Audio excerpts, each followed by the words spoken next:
I'm a wreck. I am so proud to welcome the Abby Lee Dance Company.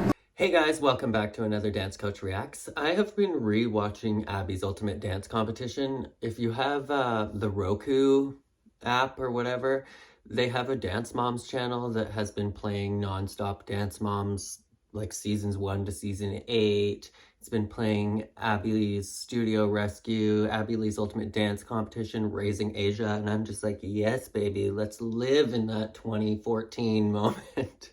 So we're going to be checking out a trio called Laugh Out Loud. I was just watching some of this episode before I went to bed, and I'm going to Lindsay Sterling tonight. Also, can we have a round of applause for the Udi? Winter is arriving here, so it is time to literally live in a Snuggie and a onesie for the next 8 months. So a lot of you guys, I'm assuming, probably have never seen... Oh, I chopped off all my hair yesterday. If you're wondering what this is, one of the cats hissed and swatted me in the face today. Love you too. So I'm assuming a lot of you guys have not seen this trio. It's Maddie Ziegler, Kendall Vertes, and Nia Sioux. It's choreographed by Gianna Martello. I love it. Also, just to add a little fun component to this video, I have a little dance trivia question for you guys. Tell me 3 tap steps down in the comments that are named after cities in the United States. Stick around till the end for the answer to that one. But yeah, let's hop into this reaction. We're gonna break this down, see where the dancers did well, see where they could maybe improve, and how I could help you guys improve your dancing or have a better understanding of dance technique and performance, give some tips and tricks, the usual. So let's hop into it.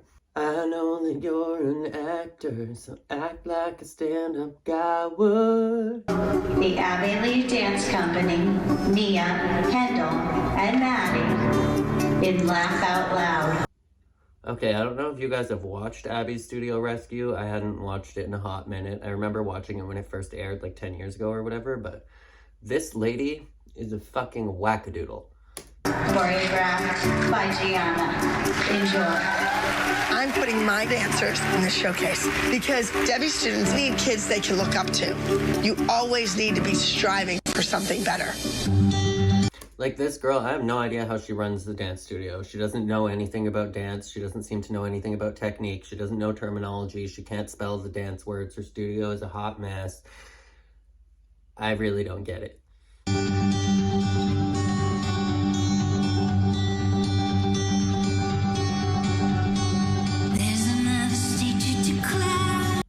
Okay, so right off the bat, looks like the floor is very slippery on that stage. The way that Maddie came out of those aiguilles to the floor, you could see her slip, and then she landed that front aerial and her foot like slid a couple inches. For one, my first thought was, oh shit, did she throw her back out? And she just keeps moving like it's totally normal. If that was me at my age and I did a front aerial and my foot continued to slide a couple inches, you could guarantee that I would not be walking for the next week. Like that would have threw out my spine. Also, there is a mom in this studio that has a daughter, and she talks about this studio owner like she's a wackadoodle, and I'm like, are you not her daughter? I swear you must be her daughter. You look exactly like the woman running this dance studio. So I'm like, did you just not want to be affiliated? I'm not going to believe that you are not the daughter of the woman that owns this studio.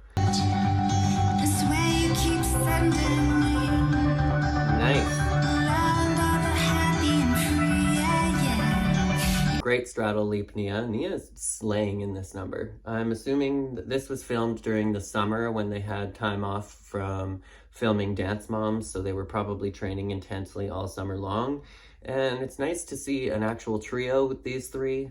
They rarely, if ever, got that opportunity on Dance Moms. I feel like maybe there was one trio with the 3 of them. I'm not sure. But Nia is doing incredible. All 3 of them look great.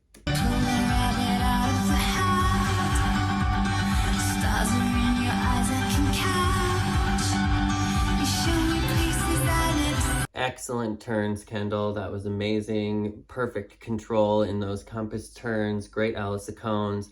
When I watch Kendall's turns, it's her upper body and the arms, the support through the back that I'm like, very good. People nag on Kendall for her posture, but she did really, really improve. She improved her posture more than I see any other dancers improve. To go from this to literally this in your turns over a couple years, to have that support in the back and to be supporting your turns properly through the back and really supporting your arms.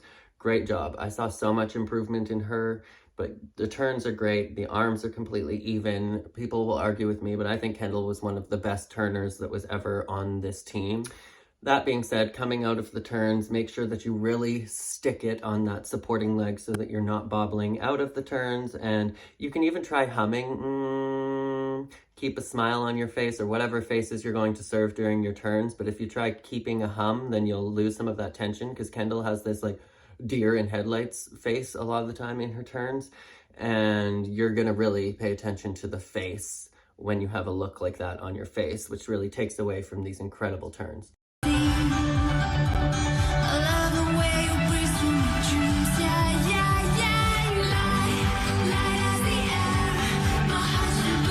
Make sure that you're not breaking the wrists so much like this, Maddie.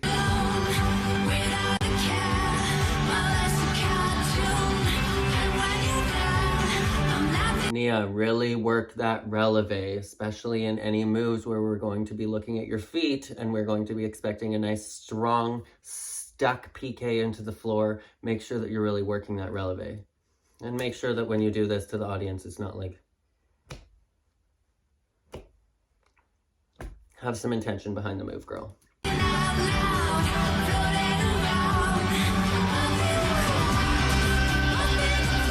I feel like the spacing could have been a little bit better, Nia.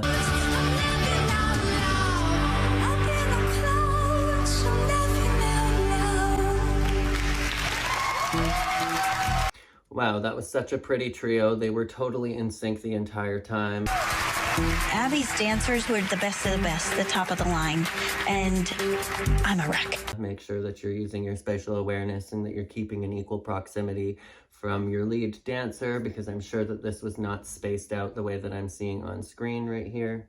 Okay, so overall, final thoughts. I thought that this was a beautiful trio, my favorite style. I love Pretty Lyrical. I love a Gianna Martello choreography. It is to my taste. If I was going to be choreographing a trio, this would be the kind of trio that I'd be choreographing. If you're looking to get choreography from me, it is going to be a Pretty Lyrical. That is what I am best at, or it is going to be musical theater. But honestly, Pretty Lyrical, that is my jam. That is what I'm most passionate about. I'm most passionate about clean lines, flexibility, stretched ankles, pointed feet, all of that beautiful, beautiful technique. Not to say that I don't have an appreciation for jazz and contemporary and hip hop, but you gotta stay in your lane as a dancer, and it's really good to be a rounded dancer, but to be self-aware, know what you're good at, and know where your strengths lie. I'm never gonna be able to choreograph a hip hop piece that's gonna win first place at a competition. I know where my skill set is. So make sure that you know that as a choreographer and as a dancer. But okay, great job, Nia. I think that she had beautiful performance in this, serving facials, serving technique. My biggest tips for Nia are always going to be to work on the feet, make sure that you're really pressing up through that releve so that we don't get a low, lazy releve. I need a nice, strong, high releve. I would like to see some more intention through the small details, like stuff like this. Make sure that you're really pushing your energy through your arm, that you're connecting with the audience, that there's some angst or something that goes with it instead of it just being a static movement. Every single movement that you make as a dancer, even if it is a moment of rest, a moment of pause, it needs to have intention. It needs to have meaning behind it. Kendall, I said great turns. Great job supporting the back and everything through the turns, and I see a lot of great improvement through the years with her posture. However, she does have a tendency to let the shoulders raise in all of her turns, especially towards the end. So make sure that you keep all of that connected. And for Kendall, I would really implore like that humming throughout your turns technique so that she can stay relaxed. It's that tension and that hyper focus in your turns instead of relaxing that allows you to raise your shoulders up to here or have a really stiff neck or any of those things. For Maddie, it was just she was kind of slipping around on this stage a bit. I could see her being a little hesitant and delicate with the flooring, which is weird to me because it looks like a typical Marley floor here, but I could see all three of them slipping around on there. Overall, great choreography. Oh, I have a visitor. Are you screaming?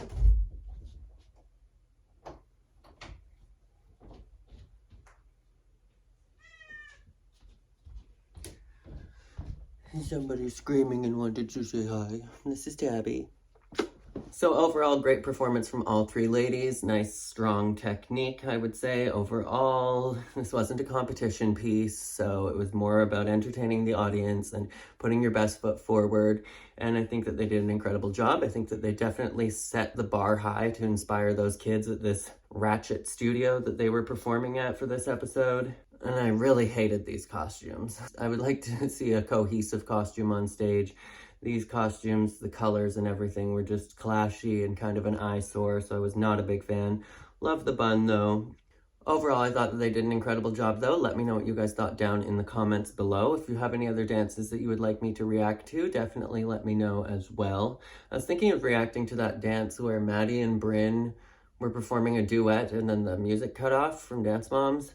That's one of my favorites. I might have even reacted to it years ago, but like, I can always do it again. And let me know what you guys think down in the comments below of this trio. Laugh out loud down in the comments below. So the 3 tap steps named after American cities that I was looking for are Cincinnati, a Buffalo, and a Manhattan, which is a flap, double heel, brush heel, toe heel. But let me know if you have any more answers to that, any more tap steps that are named after American cities. Let me know down in the comments. And did you guys get this trivia question, or did you get any of those 3? Let me know as well. And as always, make sure to be weird, be wild, and stay sparkly, and I'll catch you guys in the next one. Bye, guys.